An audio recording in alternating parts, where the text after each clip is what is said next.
He anticipated just one stop. Obviously, Salo will have to make more than one. Oh, and there goes David Coulthard spinning out of the lead. Oh, no, he's absolutely... He's keeping his foot in it. He's got to keep it going. He's keeping it going. Somehow he's got to keep that thing. He's got it straight towards the exit, which is the main thing. He'll be out of it now. Oh, he's got lost a long way to go. Lost a lot of time. And it appears he will escape the gravel. I tell you, it's so precarious, those brakes. They come in on the brakes, then zap, it's gone, isn't it? Just as quick as that. He had a little bit too much braking on the rear.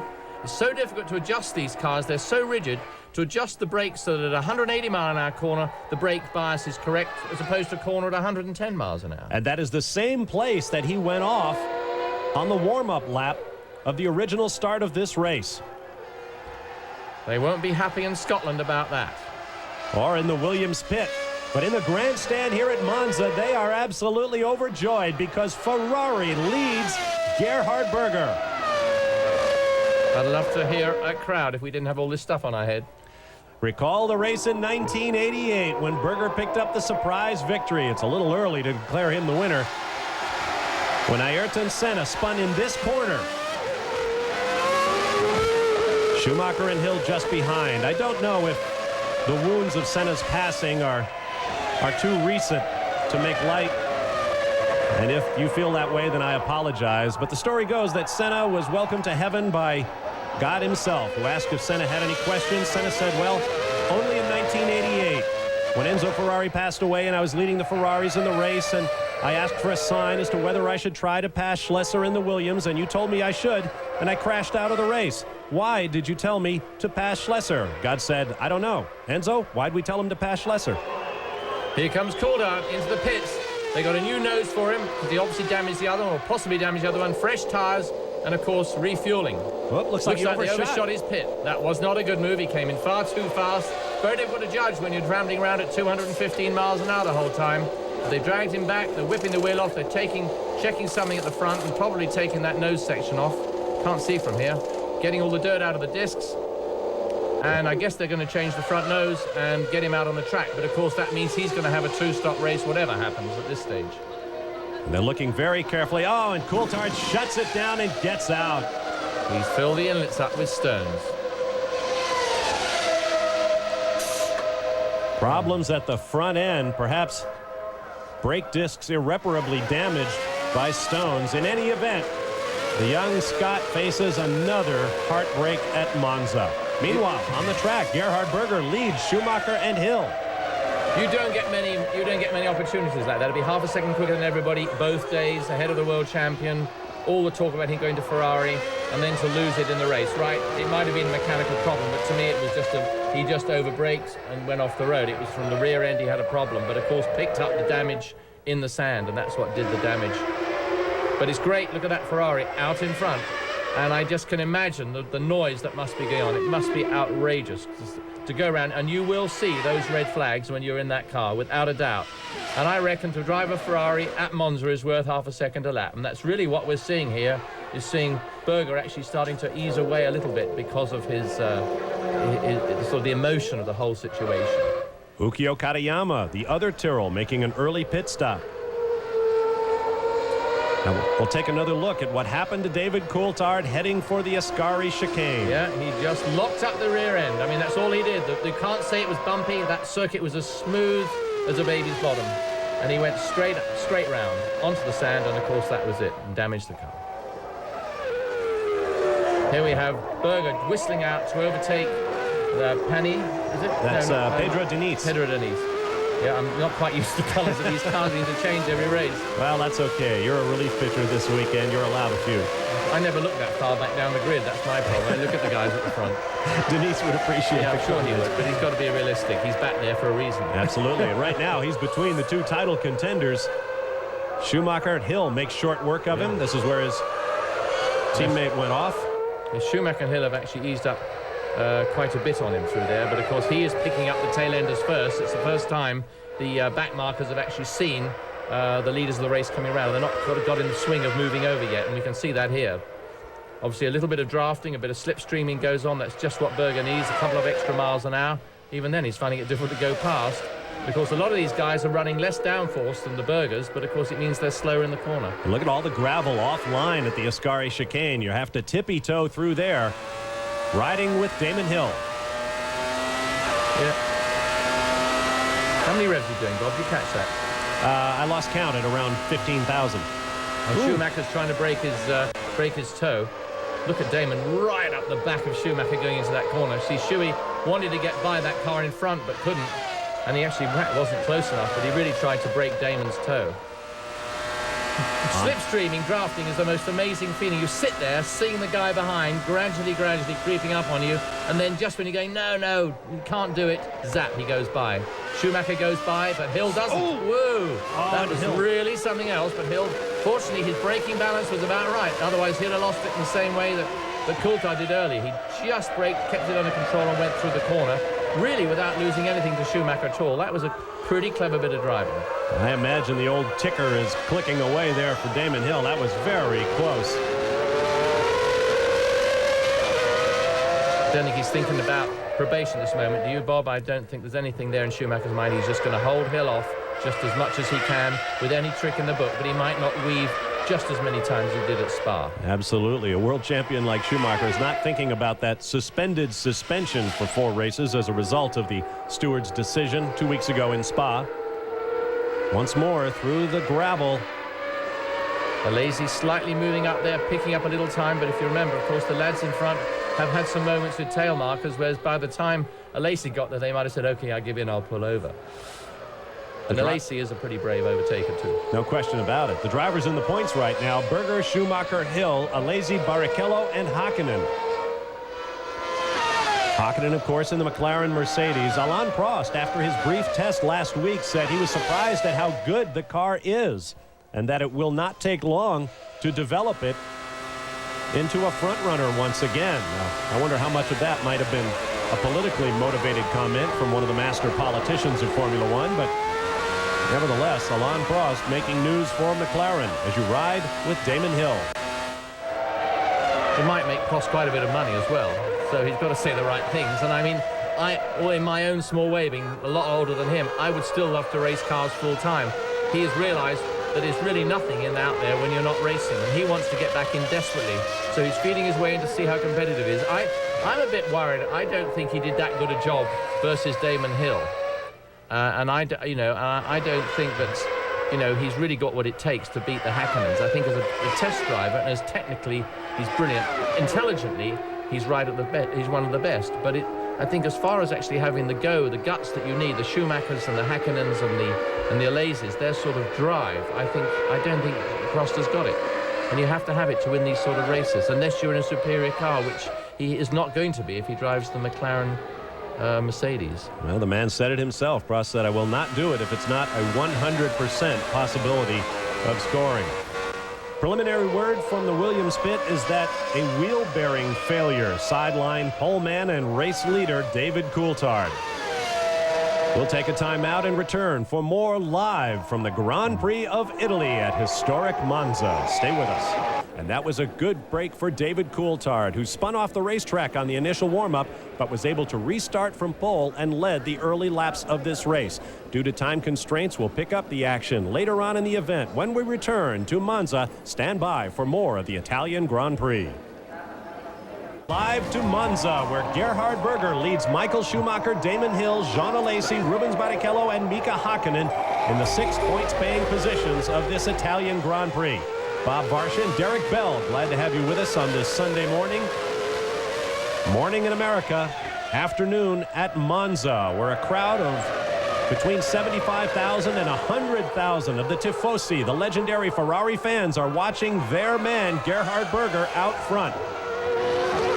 Berger on his last run at Monza, which, as I say, must be very emotional for him, but he's out there giving it his all. And I think that's what's great. You read all this nonsense about bad feeling and bad vibes within a team, and there you have a fella goes out, he knows he's going to another team, and he goes out because he's a racer. And that's what I say about these drivers. All this nonsense, the politics behind the scenes. If only drivers could get in and literally just drive. That's all they want to do is drive. They don't want all the politics.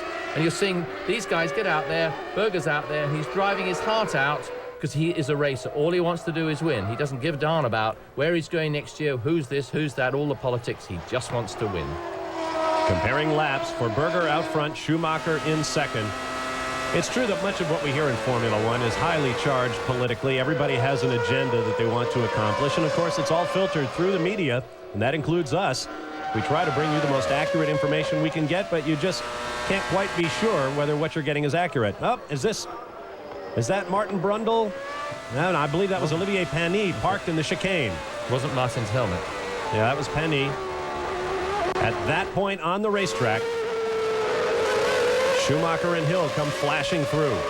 It just shows how difficult it is for some of these guys. They're losing it under braking coming in. They obviously, as you know, have little downforce, and they come in that last split second. They leave it a split second late, the car goes round on them. Meanwhile, Martin Brundle has his Ligier in the pits.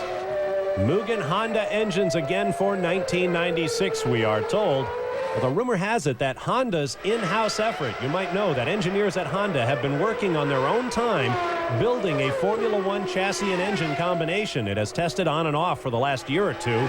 It is still pounding around at Suzuka, and the rumor has it that Honda may come back as a manufacturer in 1998. Lacey's moving up very, very close to Damon Hill at the moment. He's just picked his way back up with the last couple of laps, moving in on them very well. They haven't really either. They haven't pulled away much from Barrichello and Hakkinen and Herbert, who are not far behind. In that last shot, we picked them up just behind them. So they're all still fairly close together. I mean, just a couple of seconds in it at this time.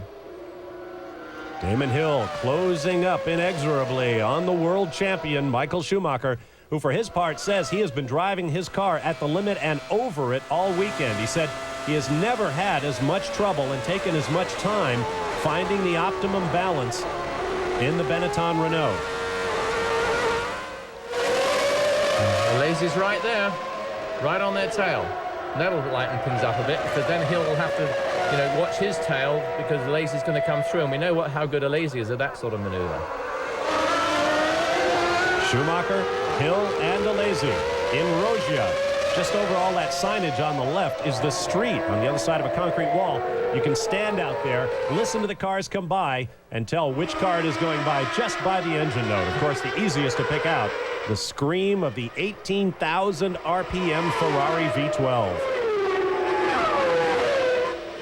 Why do Ferraris always have such a wonderful note? Everything they do in their road cars, they always sound just a little bit better. There's something special about a Ferrari. Yep. But it's a legend. There's a car that's been out there for all these years, racing all the time. They get a lot of criticism about their performance, Ferrari, but they make a lot of that car in Modena. 95% of that car is built in Italy. I know they got a British designer and one thing or another, but that car is built in Italy. They don't have Renault engines. They don't have Mugen Honda engines. It's all Ferrari, and for that I really have to take my hat off. They have missed a mere handful of races in the history of Formula One. No question. This is all very interesting. We're going to see what poor Michael's got to weave his way through here. Damon behind, followed by Alesi. All three have got by that tail ender. It was Jules Bouillon in the Sauber. Ooh, now we have more slower traffic ahead, and the queue is building up behind the footwork.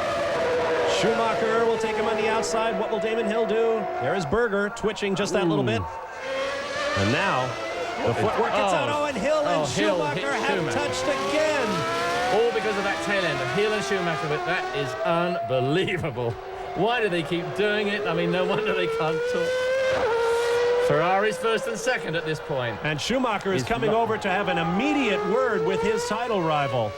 Oh, an Italian TV chooses to go to the grandstands. They are delighted. It will now be a Ferrari 1-2, but Schumacher came over, and I don't think his first words were, "Are you all right?" Yes. That'll do. Here's another look. Hill, following Schumacher, tries to squeeze by to the left and boots him up the gearbox. I don't think he tried to squeeze by. He could not stop. He tucked back in behind that tail marker, could not stop, and tried to go to the left to miss him. He tried to miss him on the left and couldn't make it. Boy, oh boy. They certainly have some moments, these two. It's unbelievable. And a big cheer for Michael Schumacher. It's not been that way all weekend for him, but I think you could tell by the look on his face He is absolutely furious with Damon Hill. Now ride with Hill. I thought he was going to try to duck up once he got past. See, now the footwork dodges left. To let him by. Right. And he locks it up and then think that's too much. Do you remember? I remember Senna doing that a couple of years ago. Yep, the same thing. Booted Martin Brundle. Yeah. That is a highlight that you will see time and again. Particularly if Hill loses the World Championship. Oh, my. You'll certainly see it on RPM tonight on ESPN2. So, Forza Ferrari, first and second. Berger and Alesi with pit stops in their future. Rubens Barrichello, as you see, is now on the podium provisionally, with Hakkinen, Herbert, and Irvine now in the points.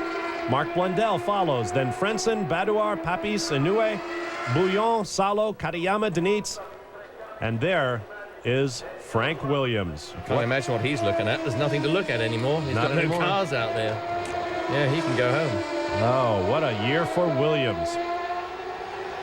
7 seconds over Lacey. Fuel stops to come. That'll make it a bit more interesting, and then we just hope this Ferrari engine can hold together. Now they're going to try and drag the Rothman's car out of the pit. Here comes the first Ferrari in for a pit stop. This is Gerhard Berger, the race leader.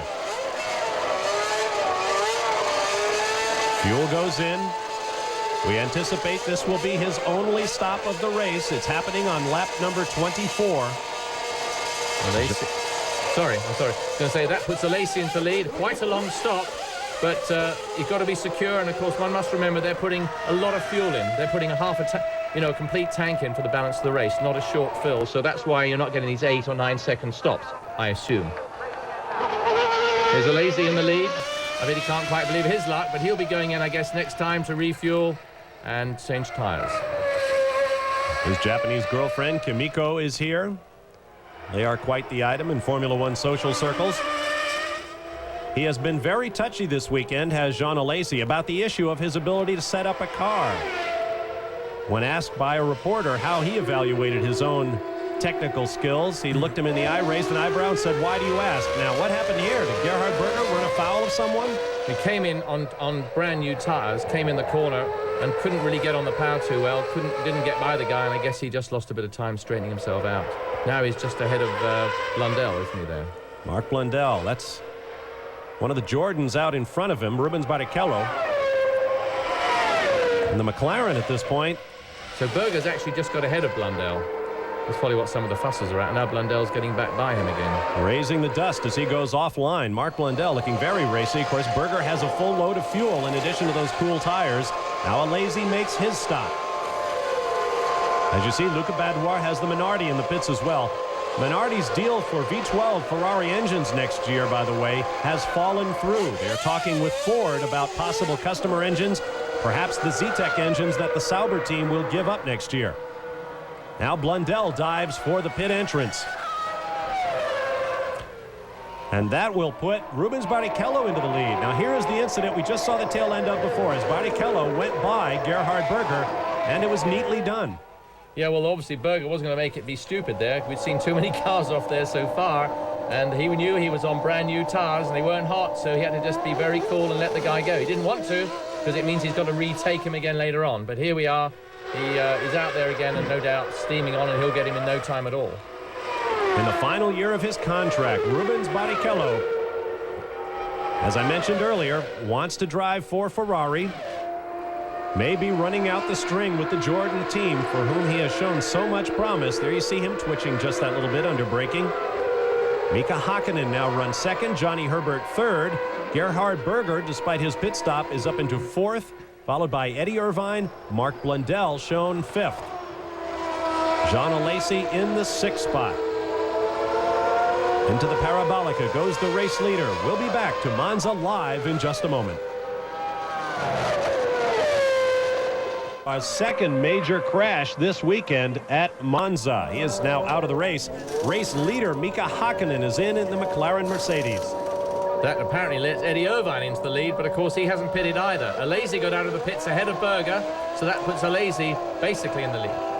Herbert's in the lead, but in fact that's not going to last long because he's got to pit for fuel in a moment. But in reality it's going to be Alesi, Berger, and so on. As you see, Eddie Irvine is now in the pits from the second position in the race, as our timing and scoring is about a lap behind the action. It is Herbert now leading, a lazy second. You're right, Derek.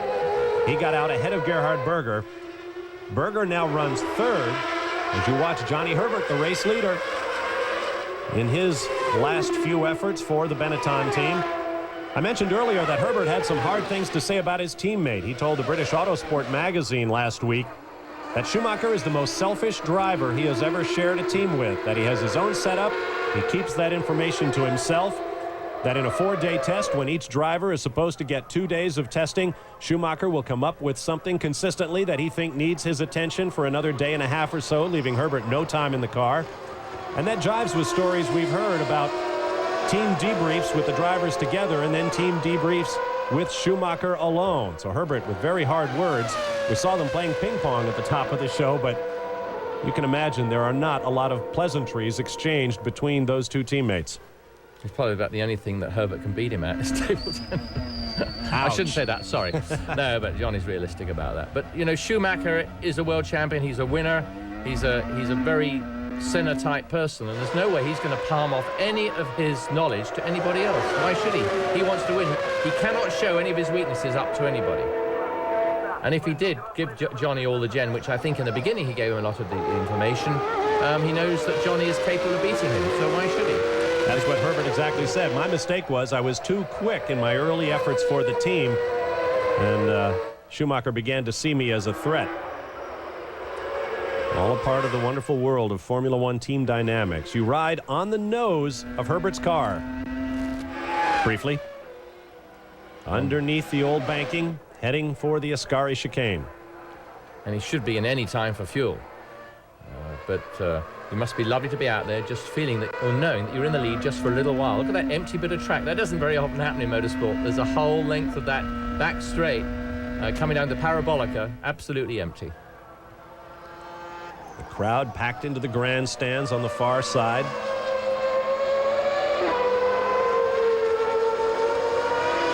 Just to hear that noise, that roar, that is unique to Monza. The race leader, Johnny Herbert, is in the pits on lap number 29. The crew will go to work, being very careful with that fuel hose. There's a camera looking out the back. This will put Jean Alesi into the lead and Gerhard Berger into second.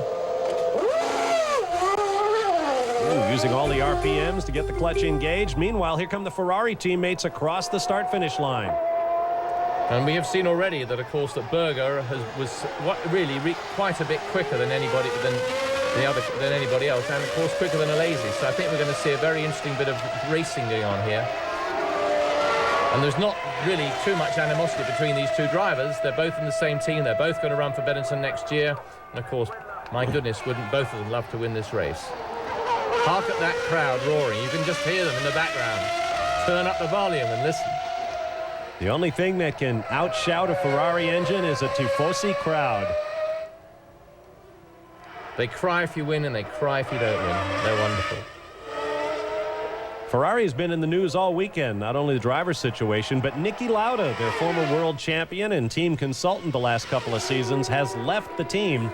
He said it was a possibility when the drivers all changed, but apparently he is not seeing eye to eye with Jean Todt, the Frenchman who came over to run the team and frankly has made major improvements in it. Niki Lauda has apparently ended his association as a consultant with the Ferrari team. It makes you wonder whether he might go with Mr. Prost to McLaren. Or perhaps with Berger to Benetton. Or maybe just go back to running his airline, Lauda Air. He recently, as you see the Ferrari crowd in their chips, there is Jean Todt, who had great success with the Peugeot sports car team. Niki Lauda tends to name his airplanes after famous people. He has a couple named for John Lennon and Janis Joplin. He recently acquired a new Boeing 767, which he named for the late Ayrton Senna. Listen to that note of that car. It really is unique. That's Ferrari. And of course, for me, it brings back fond memories of the days many, many hundreds of years ago when I was there. And I can feel that I'm driving again at Ferrari. There's something so special about it. Another look at the Ferraris flashing through the chicanes. Now, you and I were at Monza a few years ago in your first effort with us here at ESPN in Formula One. And as we walked around the racetrack, the corner workers remembered you. Well, I used to walk back so often. No.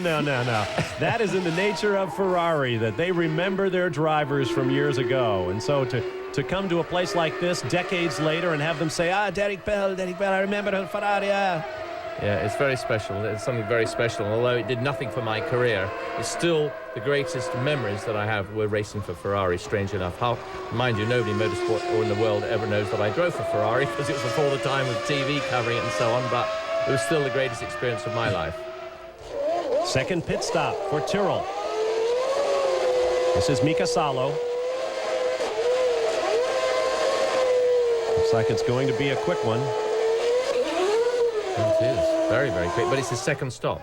He's been in already for tyres after he had that little roundabout in the first chicane when he went back sideways. Salo was pitting from the 9th spot, 1 lap down. He was the first car 1 lap down as 8 cars remain on the lead lap. Well, once again, Pedro Diniz, all kinds of brake problems, and it looked like the left front wheel, the suspension or steering has broken. Something went really astray there. On Gerhard Berger's car. Nasty moment. I mean, he was really moving on when that collapsed, whatever it was that broke. The left front wheel was definitely askew. You know, they're going very high speeds when they're touching these curbs on this circuit. They get used to doing it on other circuits. I know you said earlier that they flattened out some of the curbs. Here you go here. Look at that left front wheel really towed right out as he comes in there. He did very, very well to hold it straight. Whoa, and it's broken away totally. No steering whatsoever. Well, he was very lucky that it didn't happen in the previous corner, but it was probably accentuated by the braking as he came into it. There was body work on the right side pod, but that had been there for a while, that ding in the red bodywork. The left front would be the tire to hit that curb as they came through the Lesmos, so perhaps that's how it broke. Nevertheless, we are down to 1 Ferrari. However, it is leading Jean Alesi, who took his first win earlier this year in Canada on the circuit. Gilles Villeneuve driving the number 27 Ferrari that is so much a part of the Villeneuve legend. So the Tifosi still hold out hope. We'll be back with more live from Monza and more of the Italian Grand Prix.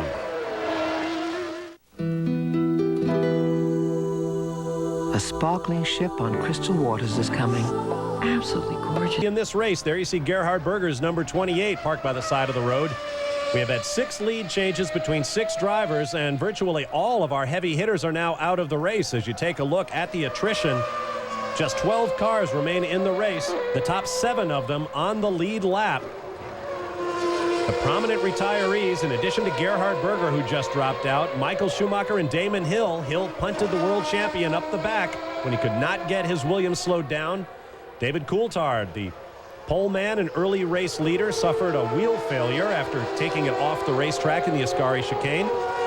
We have had plenty of action. As you see, Mark Blundell making his way around. He is back in the 7th spot, last car on the lead lap. Now let's take a look at what happened to Gerhard Berger moments ago. You see him at the back left of your screen. It doesn't appear to have hit anything, but we saw sparks and then the smoke. It looks like something exploded, almost like the disc exploded. And then it severed the front wheel, but something real, I mean, real lot of smoke and sparks, not just simply like the wheel came apart. I mean, there was a major collapse there. Difficult to say, but I'm sure Berger has a very good idea of what happened. There is Berger with his cadre of police discussing the issue. So his final Monza Italian Grand Prix for the moment with the Ferrari team. Of course, Gerhard Berger has had 2 tours of duty with Ferrari. At age 36, I think it's probably safe to assume he will not return, and that is certainly a poignant moment for him. There's Johnny Herbert, presently second to Jean Alesi in the race. He too has won his first Grand Prix this year. Look at the top 6 in points and where they are in the race. Schumacher gone. Damon Hill, see ya. David Coulthard, history. Gerhard Berger gone. So Jean Alesi will move up. Coulthard will almost certainly lose his position in the points if Johnny Herbert can keep it on the racetrack. Speaking of which, you see Mika Salo going by in the Tyrrell. He has had a big off at the Lesmos. And there is Berger, ever the darling of the Ferrari fans, perhaps of the modern era, the most typically Ferrari driver, the driver most closely associated with the team. He has done so much good work for them since returning in 1993. It's going to be very interesting to see how Johnny Herbert handles this, because Johnny's always been overwhelmed by Schumacher, apart from obviously the Grand Prix in Britain when he won. But here he is with a chance of winning almost on merit, and he has got a chance to push Alesi, and he's got to bring out that star quality that Johnny, we know, is capable of, yet we don't necessarily see very often. And here's a man with something to do as well. Jean Alesi, never challenged for his speed, but often for his head, his racecraft. Now he has an opportunity to show that he can take a car to the finish. And Herbert actually took a second off Alesi that lap. He's got it down from 8 seconds to 7 seconds. That's remarkable in one lap, believe me, around that circuit. Well, perhaps Jean Alesi is tempering his enthusiasm. He does have room over Johnny Herbert.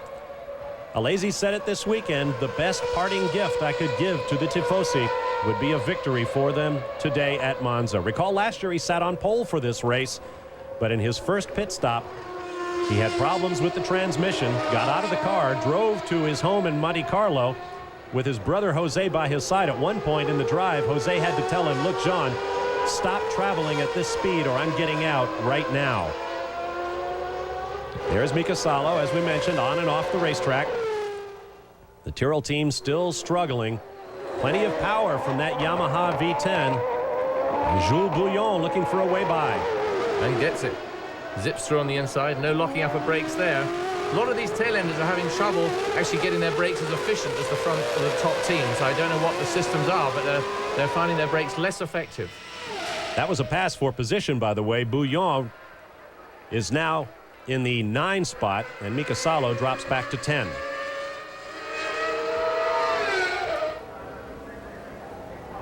Cool, Herbert's really catching up now. He's closer than 6 seconds behind, that's for sure.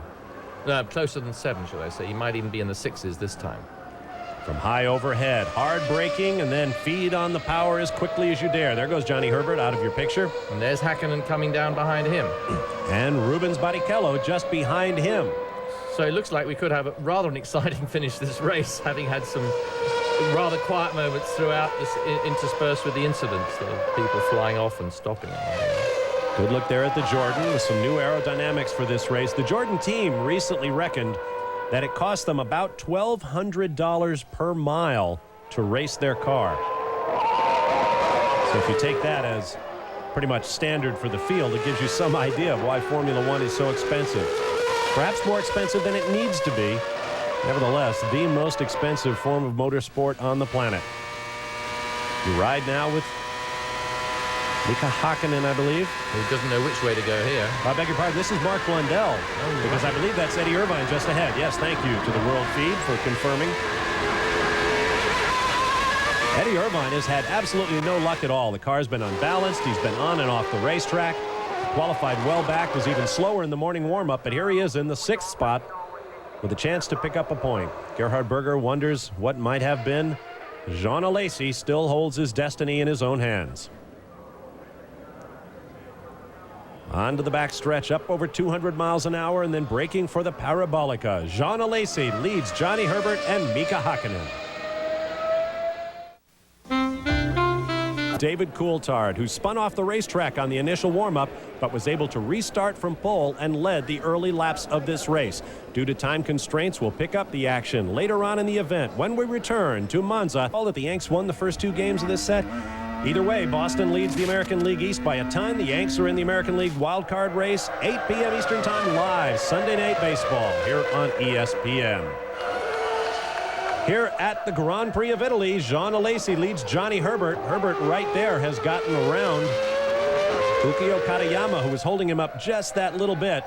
There you see the running order. There's the pits for the Jordan Peugeot team. So they're going to do a 2-stop race. Maybe more are than 2. No, I think they'd have been in already. We don't know much about it this time, do we? There was usually everybody's very confident of how many stops they're going to be, but this is certainly a one-stop race for the big team. Well, for the lesser teams, 1 stop has been... Oh, and Eddie Irvine has parked it from 6th place. I wonder if we can have any left at the end of this. It's getting terribly, very difficult out here, but Alesi is now pulling out just a little bit. He's pulled it up to 7.5 seconds ahead of Herbert. Herbert did get tangled up back there, as you know, with Katayama, so maybe that was a little bit of a contributing factor. But Herbert's still with a great chance to win this race. Got to drive immaculately. 11 cars remain in the race. Johnny Herbert runs second. What a career he has had. Terrible injuries in a Formula 3000 accident, given his first break by the Benetton team. Drove beautifully for them in the season opener in Rio de Janeiro in Brazil, but just a few races later was dropped by the team, who feared that his injuries would not allow him to perform up to his maximum. And he returned to the Benetton team after a long stretch with Lotus. Has done well as Schumacher's teammate despite the recent friction. Won his first race earlier this year, the British Grand Prix, when Schumacher and Hill crashed out.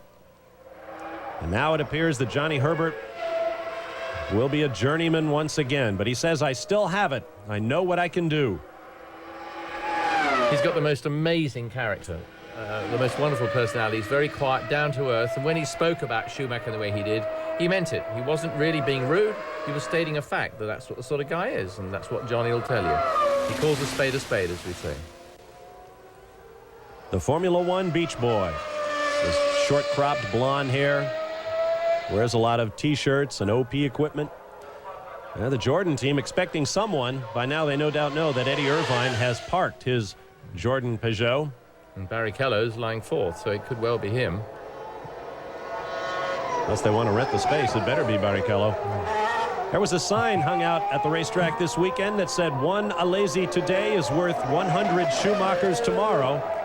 Right now, the owner of that sign probably has all the beers he can drink.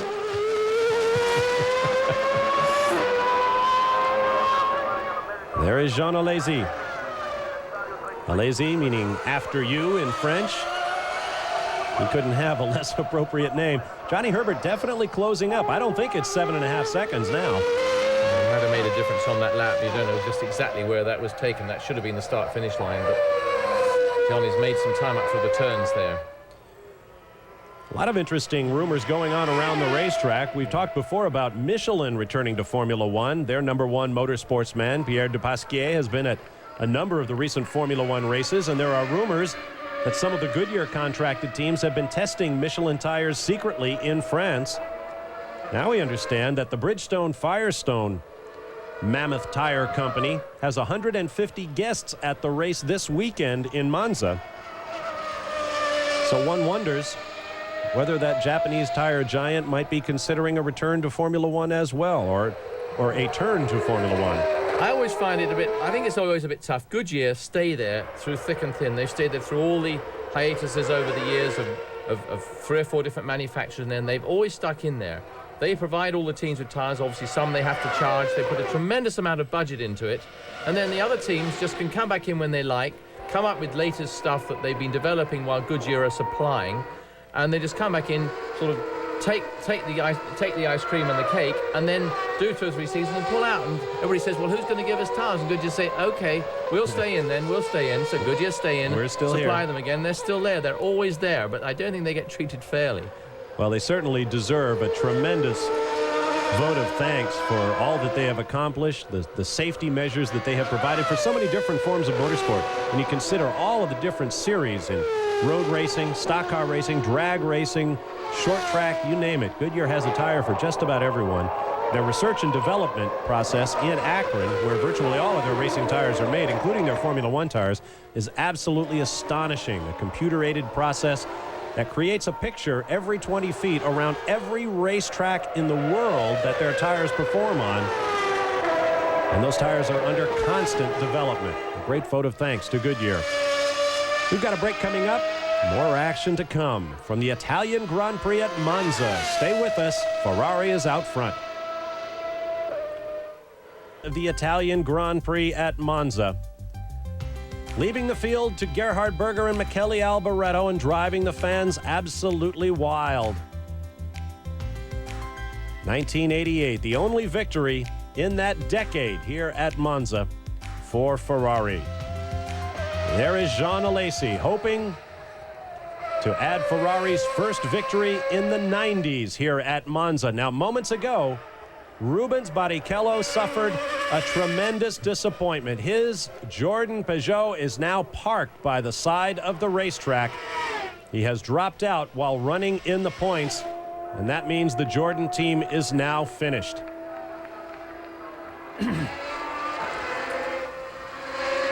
There is Eddie Irvine walking in. He will be joined shortly by his teammate. There is the gap from Alesi to Herbert. That battle continues. We just saw coming out of the parabolica a wisp of smoke out of the bed of Alesi's car. And he's actually lost 2 seconds to Johnny Herbert in the last 3 laps. So there is smoke there. I don't know if that really is smoke or just rich engine, but Alesi is slowing. He's coming in the pits. Alesi in the pits, that is not what we anticipated at all, and you don't always tell when you show a bit of footage about the last time that Ferrari won. You're sure as eggs, you're going to get a problem. That puts Johnny Herbert in the lead. There's a fire at the back. I did notice as he came out of the Ascari curve, there were flames at the back of the car, but they went out. And he's got it again there. They hit it briefly with a fire extinguisher. Will they try to send him out? The crew is saying, leave us alone. Well, they're saying cut it now. Problems at the right rear wheel for Jean Alesi. There were flames coming out of that, under the right-hand side rear of the car as he came out of the Ascari curve on the last time, but I thought it might have been sunlight or something, but it was certainly something very bright and orange, and he came in. That leaves Johnny in the lead. No Ferrari win here this weekend. Well, there'll be a lot of very sad people here, and I guess the car parks will be getting busy again as all the fans stream out and are the least bit interested in who the heck wins from now on. There aren't too many up there on the lead lap, are there? There's 4 cars on the lead lap. Jean Todt goes over to put his arm around his man, Jean Alesi, who gave it such a great fight. And you hear the PA announcer in the background.